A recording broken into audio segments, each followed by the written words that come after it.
Good morning and welcome back to my channel. Today I want to talk about how to set your school year off right with your stepkids and try to make it as successful as it can be in this crazy world that we call step parenting. So the first one I'm going to say is be organized. Organization is a huge key in anything you do in life, and when you're not organized or you don't have everything you need or it's a mess, does that not create cause your anxiety to just go through the roof? So the first thing I would say is organize. So this year, right before school started, we moved. We started in a new school district, in a new school, in a new house. And so it was really, really stressful right at first because just a lot was going on. And so the first thing I did when we moved in was we went from a travel trailer to a duplex, and in this home of ours, there was a lot more cabinet space and ways to organize that we were unsuccessful at in this travel trailer. So I was like, I want everything to have a purpose and not for me just to throw junk in. So what we did was we made like a workstation, as I would say.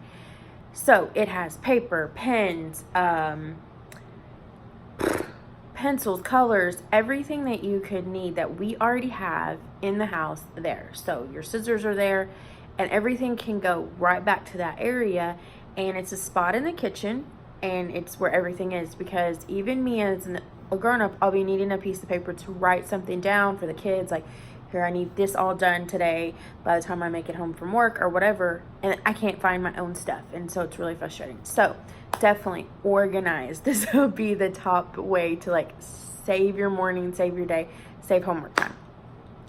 So one of the other things, and this really is speaking to me, step back and wait to be asked. So in the past, I have been all about, oh, he needs to do this or he needs to do that, and wanting to step in and kind of just volunteer to do something. And this year I was like, I'm gonna stop and wait to be asked. Wait to be asked to drop off, wait to be asked to pick up, wait, whatever I need to do, and want to wait to be asked. Now, this has nothing bad to say about my husband or my stepkid's mom. Absolutely nothing. But there's a point where I over volunteer or I over try to do something, and it's not what the kids want, it's not what my husband wants, it's not what first mom wants. And so it's like, I'm gonna wait. I'm definitely available, but I'm gonna wait. Encourage the other parents to make a plan. So this is a huge thing too, is not always my plan or my wants or the things that I think are important are what the birth parents think is important. And so I want them to come up with a plan, and them do what they think is best. So in the past, when my husband would go out of town, the kids stayed and we did our thing with the kids, and I would just take up the slack, or if it was pick up or whatever, I would just go do it. Where this year, again, it's not about me. It's not about, even sometimes it's not about my husband's wants. So when my husband is out of town for work, instead of my stepson coming to stay with us, he just stays with his mom, continues on with mom's routine and mom's structure of things. And so they have a plan for if someone is going out of town for work or something, they automatically have talked it through and they already have their plan on what's going to happen, whether stepson comes and stays with us or he stays with his mom or whichever. And this way it's a lot less stressful and chaotic, and I just kind of wait to find out what's going to happen. Also, whether you have littles or you have big kids, have a calendar out. Have the school calendar out. Maybe have a personal calendar where they can see it and kind of see what's coming up.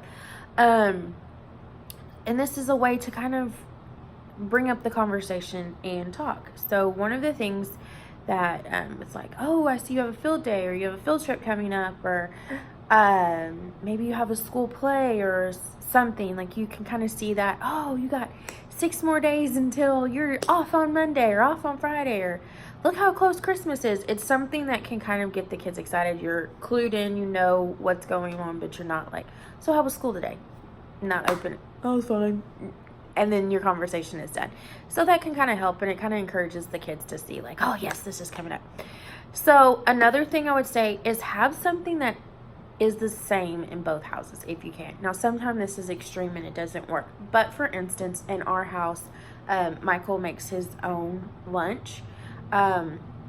He kind of sort of does something, well, he was kind of sort of doing something like that at his mom's house.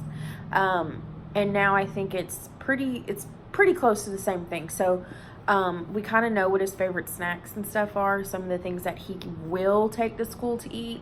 And so both houses have that, and so he can just go in there, grab it, put it in his lunchbox, and keep going. It may not be the same brand, but it's the same thing.